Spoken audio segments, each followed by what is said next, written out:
حضرت عباس رضی اللہ تعالیٰ عنہ فرماتے ہیں میں گھر کے اندر بیٹھ کے اپنے بچوں کو حضور کا ذکر سنا رہا تھا، حضور کہیں باہر سے گزرے تو میرے نصیب جاگ گئے، حضور نے سنا تو دروازے پہ کھڑے ہو گئے، بات ختم ہوئی، دروازے پہ دستک ہوئی، دروازہ جو کھولا تو حیران رہ گیا، اللہ کی ساری رحمتیں تو میرے دروازے پر موجود ہیں۔ تو قریب محبوب فرمانے لگے چچا میرے تذکرے کر رہے تھے؟ یا رسول اللہ آپ کا ذکر بتا رہا تھا، میں نے بچپن بھی دیکھا، جوانی بھی دیکھی، آپ کے والدین بھی دیکھے، تو آپ کے تذکارے جمیلہ بچوں کو سنا رہا تھا، اور میں چچا مبارک ہو، میری شفاعت تم نے اپنے حق میں ثابت کر لی ہے،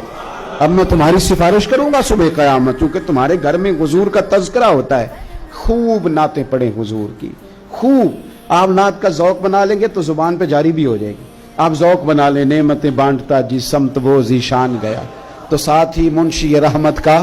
قلم دان گیا، انہیں جانا انہیں مانا نہ رکھا غیر سے کام، للہ الحمد میں دنیا سے